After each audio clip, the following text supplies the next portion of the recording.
one of the big talking points coming out of the game on Sunday night relates to the the Chris Godwin injury. P.J. We're talking Williams. about C.J. Gardner-Johnson. Yeah. This is Chris Godwin who took the low hit from P.J. Williams. Right. Ultimately tearing the ACL and ending the season of Chris Godwin during his franchise tag year, which is very bad in and of itself because it robs him from his shot at the open market. Last year, the Bucs kept him from the open market with the franchise tag. This year, this injury is going to keep him from getting full and fair compensation on the open market. Here's Tom Brady talking about the injury to Chris Godwin and what he thinks should happen as a result of a hit like that. Chris got hit in the knees yesterday, which is a play that I think they ought to take out of the game of football from a receiver standpoint. I've kind of talked to the PA about it for a while and I'd like to speak to the Rules Competition Committee at some point this offseason. I've seen that hit too many times where a defenseless pass catcher is in the process of catching a ball, then he's hit by the defender. And, a lot of the defenders will say, well, we can't hit him in the head anymore. Well, the point is you can't hit anyone in the head anymore, and you can't hit anyone in the knees anymore, except for receivers, because you can still hit them in the knees, which doesn't make any sense to me. You can't hit a defensive lineman in the knees. You can't hit a punter in the knees. You can't hit a quarterback in the knees. You can't hit a DB in the knees, except we're somehow allowing hits on defenseless receivers in the knees. So, it needs to be addressed, and it needs to be really thought out. It really impacts guys' careers. And Chris, I know he'll overcome it. It's a tough rehab, but, you tear your ACL, that's a lifelong injury, and I'm sure almost every pass catcher in the NFL would prefer hit to the head over a hit to the knees. I certainly would. I'd take that, a million out of a million. I appreciate the fact that Tom Brady is using his platform and he speaks and but there's a subtle point that I want to make, Chris. Yeah. If you're going to make these arguments, you still need to be fair and accurate with the facts. And I know in today's America, who the hell cares about facts? But you can hit guys in the head. You can hit guys in the knees. It isn't a situation where it's wiped out completely and you can only go after a receiver who's just caught a pass low. There are instances where a hit to the head is allowed. There are instances where a hit to the knees is allowed. On a quarterback who abandons the pocket, as soon as you go out of the pocket, we saw it with Lamar Jackson. Now he didn't get hit in the knees, he got hit in the ankle, but you can hit a quarterback low once he decides to leave the pocket. A ball carrier is fair game in the head, in the knees, anywhere to get him on the ground. The ball carrier is in a position to defend himself. The key here is the defenseless player protection that prevents hitting a receiver in the head or neck area or with your helmet anywhere. That, in the opinion of Tom Brady, needs to extend to the at or below the knees category that applies to a quarterback in a defenseless posture when he's in the pocket. Because in that moment, when you're making the catch, you can't evade. You can't ward off. You can't run around. You can't jump over that guy who is coming in to take out your knees because you're focused on catching the football. That's why you have the protection against the hit to the head. That same reasoning should apply to the hit to the knee. That's a better argument than painting with this ridiculously broad brush that misinforms fans. Because what happens is Tom Brady says it, so everyone else says it too, and people are walking around with a wildly inaccurate view of what is and isn't allowed in a football game. That's what bugged me about what he said. He needs to be more precise in his comments to make his points. Yeah, well, either way, I mean, you're right. It's not precise. There's definitely some things he left out there. But I think what he's trying to say is players in some positions of being unprotected have those protections on their legs, which receivers don't. Maybe that's what he could have said a little bit more clearly. They got to look at something here. They got to. Again, the people who made these rules about not getting hit in the head are the people that didn't play football, either. We've yet to hear a football player talk about, I don't want to be hit in the head. We don't. It's for the optics of everybody else in the world except for the people who are actually playing the game. No, I understand the lawsuits are involved in that too. No, it's not just that. No.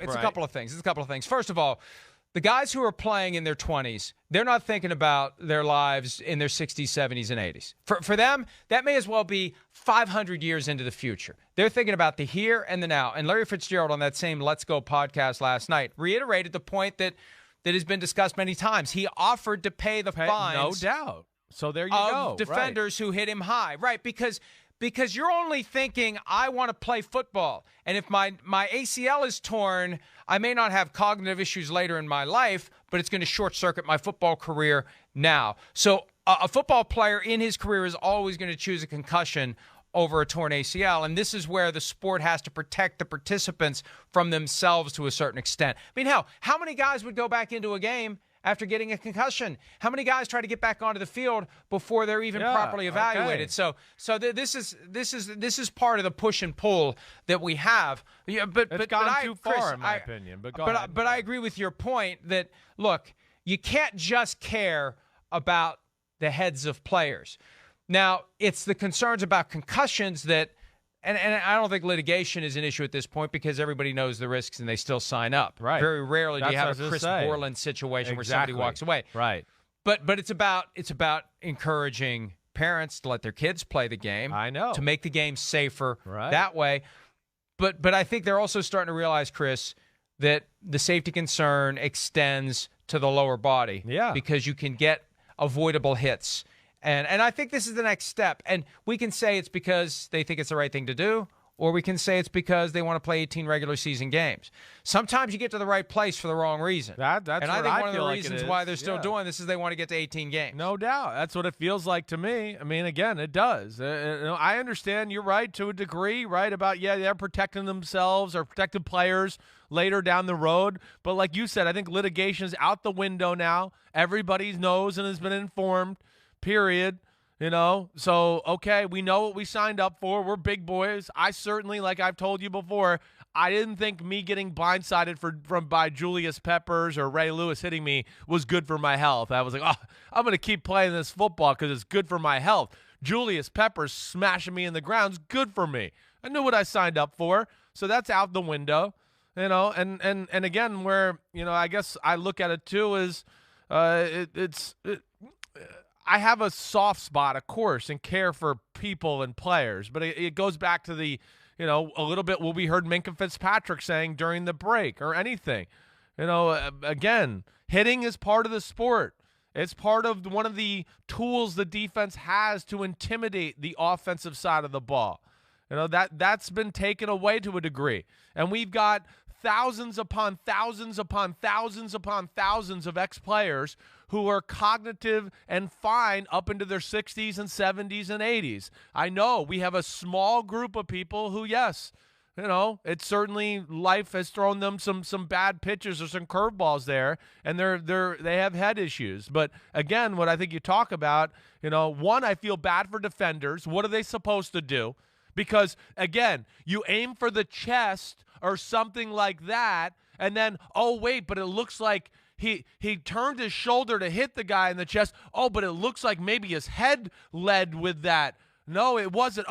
Wait, his big head on top of his shoulders that has a big helmet on it, when he was aiming for the chest, hit the guy, just barely grazed his helmet. So now he hit him defenseless in the head. What are defenders supposed to do? And that's where I feel bad for a P.J. Williams or anybody like that. It wasn't dirty. He's just trying not to get a penalty, and he's going low because he goes, I know I can't have any issue there. I'm just going to hit him low, and that's good, and I'll get no penalty. So that's where it's tough for defensive players, and the NFL's got to do something about this, I think. Well, it's going to get tougher. There's going to be a strike zone now. And see, someone explained to me years ago when the push first started against certain types of low hits. Football was designed under the premise that if there is inequality in size of players, the little guy has a tool in his bag, which consists of hitting the big guy low. The bigger they are, the harder they fall. I'm going to hit him low and take out his legs. Right. We have seen a systematic and not so gradual elimination of the ability to hit guys low, and I think this is the next step in that process. And again, the cynical side of me says they're just trying to make the game safer every way they can to justify playing an extra regular season game. Fine. It makes the game safer, but it's going to create a strike zone on pretty much everyone. And, Chris, it may eventually apply to the ball carrier. It may be that the ball carrier can only be hit from here to above his knees, and that's it, and anything else is a foul. We could get there at some point. Here's the risk that the NFL runs, and this is a a theme that is expressed in the final chapter of Playmakers, my book that comes out March 15, which Chris will never read. But if he were to read it, there's nothing about JFK in it, so he won't read it. If he were to read it, he would see that I think the biggest threat to the NFL right now that they don't realize is so fundamentally changing the nature of the game as it has always been played. And they've already changed it fundamentally if you go back and watch games from the 80s and 90s. It's already a vastly different game, and many would say for the better. I'm just saying it's vastly different. Better or worse, it's vastly different. Somebody out there, Chris, somebody with $10 billion laying around who would like to own an NFL team but can't get in the club, somebody is going to say, you know what I'm going to do? I'm going to start a football league. And you know how we're going to play?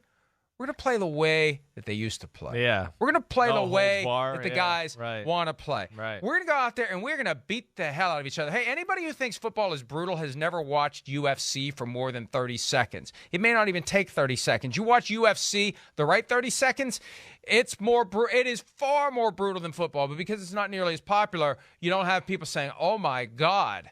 Oh, and because there aren't UFC teams at every high school in the country, people aren't saying, oh, my God, it is ridiculously brutal. You got 10 concussions delivered in 10 seconds when somebody is finally securing an ultimate victory in mixed martial arts. So I think there will be an appetite for it. There's a profit incentive for it. And there will be guys lining up the door to sign up to play in the old school football league. And that's the risk they run. Especially as Tuesday and Wednesday night is wide open. I'm not saying that I would do it, but I can understand that somebody who had $10 billion would, because I'm not sure that I could do it with the morality and the ethics but somebody out there who has the money is going to do it, and they're going to make a crap load of money doing it if the NFL goes too far. And some would say they already have gone too far in the direction of player safety. Yeah, it's a slippery slope. It is. You can't, appeal to everybody. You can't. And that's what I think the NFL is trying to do a little bit. They're trying to appeal to everybody. And at some point, you're going to have to leave some certain group a little disappointed, okay, or whatever it is. I don't know. But they got to figure out the right balance right I know now. which group. Well, there's a demographic out there, 30 to 35% of the country, that will eat it up with a spoon, a knife, and a fork, and a spork, and a spatula, and every other utensil. They won't even use tools. They'll just put their whole head in the bowl. There is a group out there that would love it, and you will make a hell of a lot of money off of it. And I'm surprised it hasn't happened yet. In this fractured country we live in, I'm surprised that it hasn't happened yet.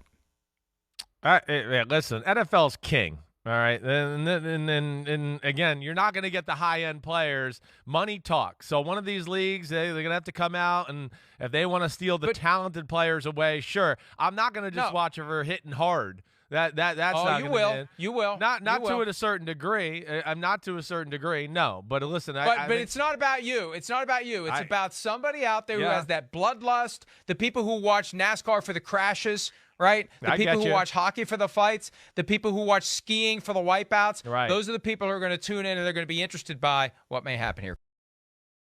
Hi, I'm Mike Tirico, and thanks for watching. Make sure to hit subscribe for the latest news and highlights from NBC Sports.